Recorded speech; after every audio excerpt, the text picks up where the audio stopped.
അങ്ങനെ big boss Malayalam season 7 അവസാനിച്ചിരിക്കുകയാണ്. അനുമോൾക്കാണ് ഇപ്രാവശ്യം cup കിട്ടിയിരിക്കുന്നത്. കുറച്ച് ടെൻഷൻ ഉണ്ടായിരുന്നു ആർക്കാണ് കപ്പ് കിട്ടുന്നത് എന്നുള്ളത്. അനീഷിന് ചിലപ്പോൾ ഫസ്റ്റ് ആവാമായിരുന്നു. പക്ഷേ നിങ്ങൾക്ക് എല്ലാവർക്കും അറിയാം കഴിഞ്ഞ ആഴ്ചയിലെ സംഭവ വികാസങ്ങൾ. ആ ഒരൊറ്റ സംഭവമാണ് ഇത്ര അധികം. കാരണം ആ ഒരു സംഭവം എന്ന് പറഞ്ഞു കഴിഞ്ഞാൽ കൂടെ നിന്ന് വിശ്വാസത്തോടെ പറഞ്ഞ കാര്യങ്ങൾ പുറത്ത് ശത്രുക്കൾക്ക് ഇട്ട് കൊടുക്കുക, വലിച്ചു കീറാൻ ഇട്ട് കൊടുക്കുക, പിന്നെ നുണകളുണ്ടാക്കുക, എല്ലാവരും കൂടി എവിക്റ്റായി പോയ എല്ലാവരും തിരിച്ച് മോറൽ സപ്പോർട്ട് കൊടുക്കാൻ വന്ന എല്ലാവരും കൂടി ഒരാൾ അറ്റാക്ക് ചെയ്യുക. അങ്ങനെയൊക്കെ ഒരാൾ അറ്റാക്ക് ചെയ്യുന്നത് കാണുമ്പോൾ എന്തായാലും നമ്മുടെ ആളുകൾ, സാധാരണ ജനങ്ങൾ എന്തായാലും അവർക്ക് അനുകൂലമായിട്ടേ നിൽക്കുകയുള്ളൂ. അതുകൊണ്ട് തന്നെ അനുമോൾക്ക് അത്രയധികം വോട്ടുകൾ ഈ ലാസ്റ്റ് സമയങ്ങളിൽ കയറിയിട്ടുണ്ട് സാധാരണ ജനങ്ങളുടെ. കാരണം അത് ശരിക്കും പറഞ്ഞൊരു അതിജീവനം തന്നെയാണ്.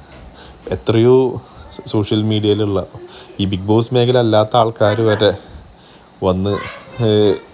വന്ന് അനുമോളെ തകർക്കാനായിട്ടൊരു ശ്രമം നടത്തി. അവിടെ വോട്ട് ചോദിക്കലും പല ലാസ്റ്റ് മൊമെൻറ്റ് പല കളികളും നടന്നെങ്കിലും ആർക്കും തൊടാൻ പോയില്ല. കാരണം സാധാരണ പ്രേക്ഷകരുടെ ശക്തി എന്ന് പറഞ്ഞാൽ അത് ആരും മനസ്സിലാക്കിയിട്ടില്ല.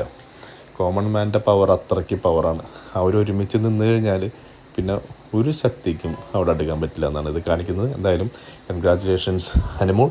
പിന്നെ എൻ്റെ കൂടെ നിന്ന എല്ലാവർക്കും ഹൃദയത്തിൻ്റെ ഭാഷയിൽ നന്ദി പറയുന്നു. പുതിയ വീഡിയോകളുമായി ഇനിയും വരാം. Thank you.